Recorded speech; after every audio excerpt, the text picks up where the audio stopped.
وہابیت کو تکلیف تعظیم ولی سے، تعظیم نبی سے۔ قبر پہ جائیے کوئی اعتراض نہیں ہوگا، مزار پہ جائیے اعتراض تو ایسے بھی ہے مگر پھر بھی برداشت کر لیتے، جہاں چوم لیا، جہاں چوم لیا وہیں اعتراض۔ بولے چومنے پہ اعتراض ہے نہیں وہابیوں کو، ہے نا؟ اب تو سلح کلیوں کو بھی اعتراض ہونے لگا۔ جہاں چوما کیا شرک، کیا کہتے ہیں؟ شرک، حرام ناجائز شرک، شرک تک کہہ دیتے ہیں۔ ارے بے وقوف، شرک تو اسے کہتے ہیں کہ خدا کی ذات یا صفات میں کسی کو شریک ٹھہرائے، تو خدا کو کوئی چوم نہیں سکتا۔ خدا کو کوئی چوم سکتا ہے؟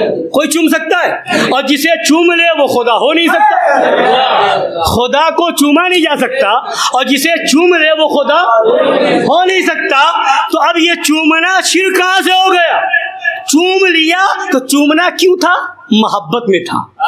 بولے چومنا محبت میں تھا نا؟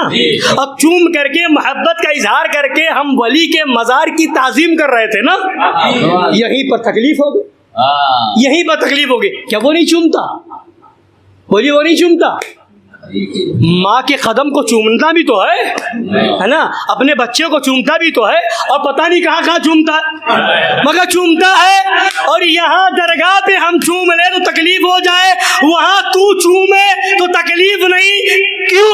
وہاں تعظیم ولی نہیں اور یہاں تعظیم ولی ہے۔ وہابیت کو تکلیف تعظیم ولی سے، تعظیم نبی سے۔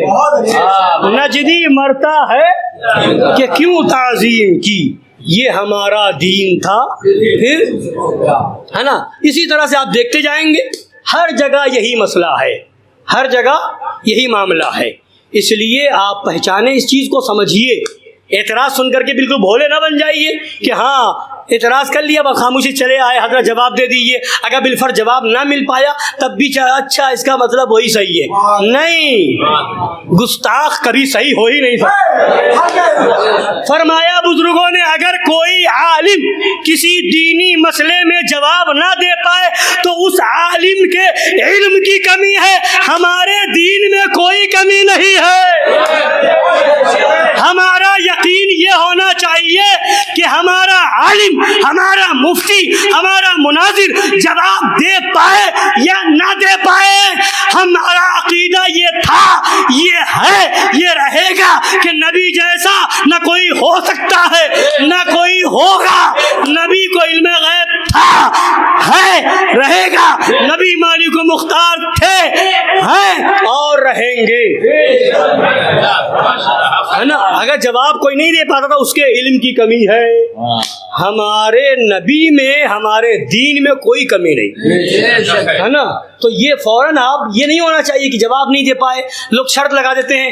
بہت سے لوگ جذبات میں، یہ بہت مسئلہ یاد آ گیا، سن لیجیے، بہت لوگ جذبات میں کسی سے بحث ہو جاتی ہے تو قید لگا دیتے ہیں کہ ہاں ٹھیک ہے تم اپنے عالم کو بلا لو، ہم اپنے عالم کو بلا لیتے ہیں، اگر ہمارا عالم جواب نہیں دے پایا تو ہم تمہارا دین قبول کر لیں گے۔ معاذ اللہ، یہ اس پر توبہ ہے، اس پر توبہ ہے۔ یعنی اتنی دیر کے لیے آپ نے اظہار کر دیا کہ ہمارا عالم جواب نہیں دے پائے گا تو ہم تمہارا دین قبول کر لیں گے، مطلب تم غلطی کو قبول کرنے پر، غلط بات کو، غلط دین کو قبول کرنے پر راضی ہو گئے، اور یہ کفر پر راضی ہونا کفر ہے۔ کفر پر راضی ہونا، بولیے کفر پر راضی ہونا، تو یہ کہہ کر کے آپ راضی ہو گئے، لہذا یہ شرط لگانا حرام ہے۔ یہ شرط لگانا کہ ہمارا عالم جواب نہیں دے پائے، ہمارا مفتی، ہمارا مناظر جواب نہیں دے پائے گا تو ہم تمہاری مان لیں گے، نہیں۔ اگر جواب نہیں دے پایا تو اس کے علم کی کمی ہے، ہمارا دین حق ہے، ہمارا دین سچا ہے، ہمارا دین برحق ہے۔